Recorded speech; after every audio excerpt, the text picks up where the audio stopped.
Some people have had some messed up stuff living inside of them. Let's talk about that.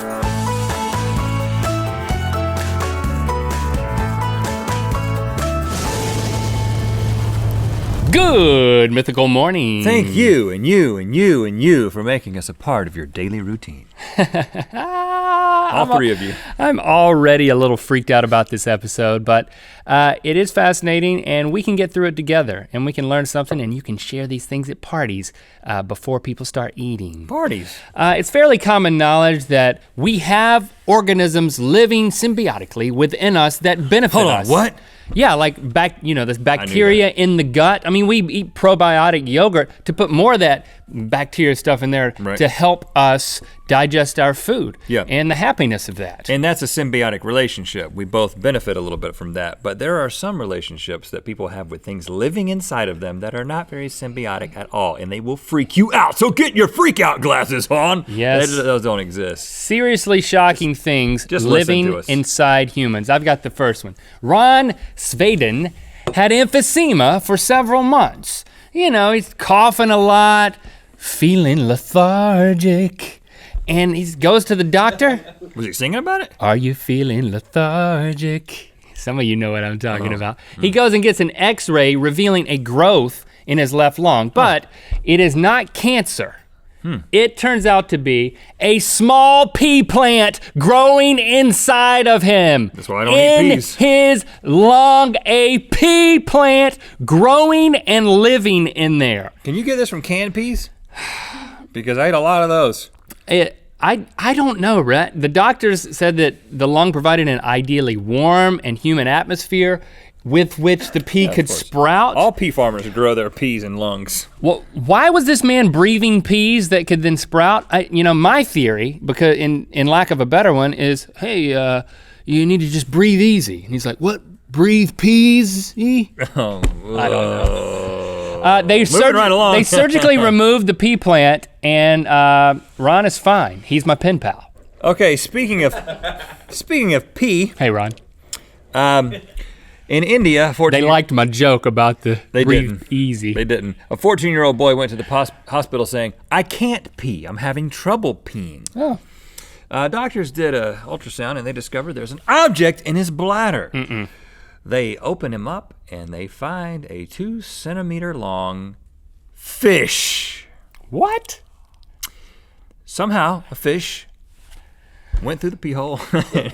Is that did it got up into the bladder? Are you telling me they knew it went upstream? It didn't come downstream. Well, you can't get. I don't think you can get to the bladder. A fish can't get to the bladder downstream. That's it's got to go upstream. That's a good point. It would go into the gut. What? But the boy had an explanation. He says, while I was cleaning the fish tank in my house, I was holding the fish in my hand, and I went to the toilet for passing urine. For passing urine. While I was passing urine, the fish slipped from my hand and entered my urethra, and then I developed all these symptoms.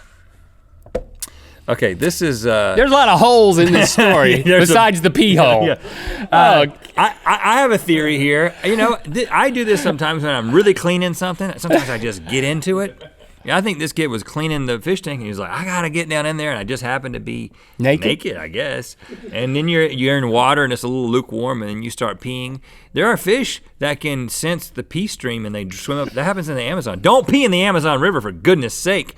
Maybe it was one of those crazy fish. Of course, it was in India. I don't know. I don't know how it happened. So he was power washing the inside of his aquarium with his own power wash fluid? Yeah. He was peeing. That's your theory. All right, I got another one. It was a pleasant day, like any other in China, when 56-year-old Zhang Nan decided to get a beauty spa treatment. Now he goes to this special spa where you get in a bath full of eels, and the eels eat the dead skin off of your body. So while he's in there. Sounds like fun. It sounds crazy. He feels a sharp pain in the extremity of his nether region.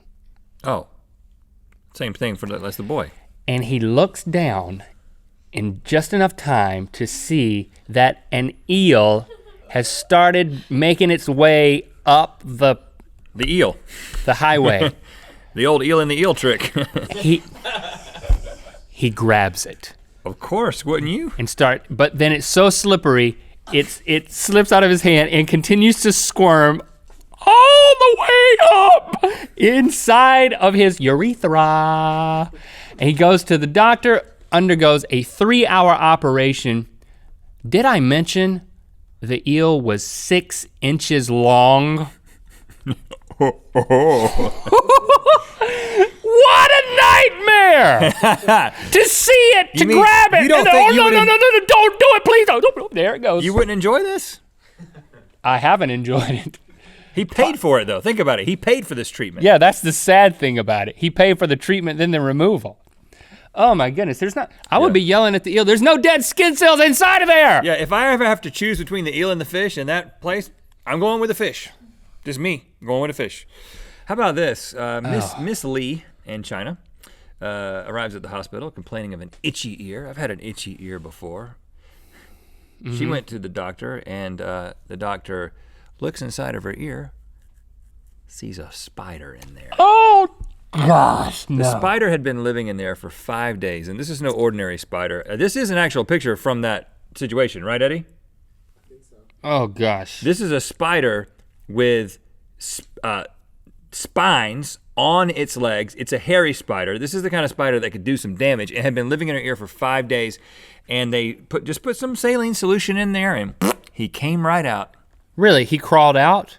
Yeah, but not after 5 days of whispering in her ear, whispering little spider nothings into her ear. Think about all the things he said to her. Spiders are evil. Oh my I hate spiders. gosh. Everything about spiders is wrong and of the devil. And to have one sitting in your ear for 5 days, just Squirming taining around. you. Tickling. You know, the eel and I assume the fish died when they were removed, but I guess the cool thing about this is that the spider lived to tell the tale from his perspective. It's like, man, I was 3 days inside this 5 days inside this old woman's head. It was pretty cool, but lonely, really lonely. They squirted some ocean water in there and I came right on out. You think he goes and talks to his friends like that? Yeah, he's bragging about it. Let me tell you a little something about botflies. Botflies lay their eggs on animals like mosquitoes, then the mosquitoes drop them on bigger animals like squirrels or horses. The eggs then hatch into larvae which burrow down inside of the squirrel or the horse and stay there and just brew. Yummy. Ooh. Now let me tell you another story about a 5-year-old boy in Honduras who went to his mom one day and said, "Mom, I think there's something in my eye." You see where this is going. A horse? He goes Horse in the eye. Are you listening? Oh yes, there's something in his eye. The doctors say it is a late stage botfly larva nestled up against his eyeball. 17 millimeters long. I mean, I've got pictures of the procedure of removing this thing, and I can't unsee them, and I'm not gonna show them to you, and you shouldn't Google them.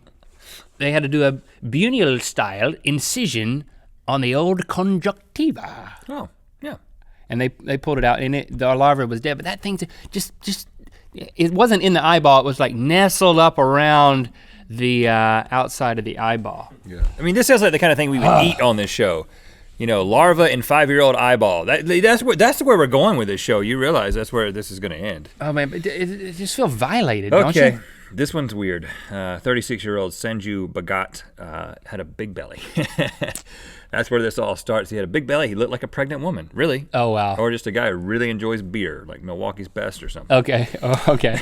And the look on his face doesn't say that he's enjoying anything. So, I don't know why it took him 36 years, but eventually he goes to the doctor over this. I think he was having some breathing problems, and they take him to the hospital.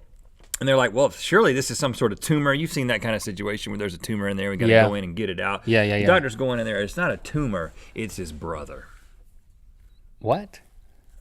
It's his twin. Oh no. It's a parasitic twin, specifically referred to as fetus in fetu, which it refers to a twin that grows inside you. So we're not talking about a Siamese twin or conjoined twin. We're talking about twins that grow inside one another. Did they look alike? This one looks like a basketball, and I'm not going to show you what it looks like again. You can imagine what it looks like by just looking at this guy's belly. You know, I've heard stories of bad relationships between twins and. But it wasn't a fully formed person. But it was alive. What was in it? It was just a mass. It was a person that it was a thing that never became a person. But I don't want to get philosophical on this. But I just know it was unpleasant. It was being nourished, but it wasn't a, okay. It was like having a basketball that's tapping into your blood supply. Oh gosh. Inside your belly that makes you look like a pregnant woman. But you're not a pregnant woman, you're just a dude. That's a problem. A dude with a mustache. I mean, if I found out that any of these things were living inside of me, I would jump in a fireplace. Really? It wouldn't be lit though. I would just go to the doctor before the age of 36. Yeah, that's true. Hopefully the some of you eat breakfast while watching this show. Sorry. Thanks for doing that. And hopefully that and the cringes were outweighed by what we learned here and what we shared. Through. We can be thankful that these things aren't in the majority of us, and we can feel for those people in the comments below. Feel in the comments. And thanks for liking. You know what time it is. Hi, my name is Andres. Hola, soy Karina. And we are from Cali, Colombia. And it's time to spin the wheel of mythicality. It's cold out there, and we've got you covered, literally, in the Good Mythical Morning hoodie, available at RhettandLink.com/store. Look at that. Click through to Good Mythical More, where Rhett shares about his brush with dengue fever. Rhett's mug. So close to this, I want to hit this. We're gonna get there. Rhett's mug is alive. You thirsty? Oh. What? Did you see it? Move? No, it didn't move, but it was thinking about it. Did you hear that? What? It's talking to you? Funny. He's funny. It's talking to you? He's funny. Maybe it's a she. Oh, I thought it was empty. Now, I'm at a restaurant, and a guy comes up to me, and he's like, Rhett from Rhett and Link. Good Mythical Morning. I'm a mythical beast. This guy in Costa Rica.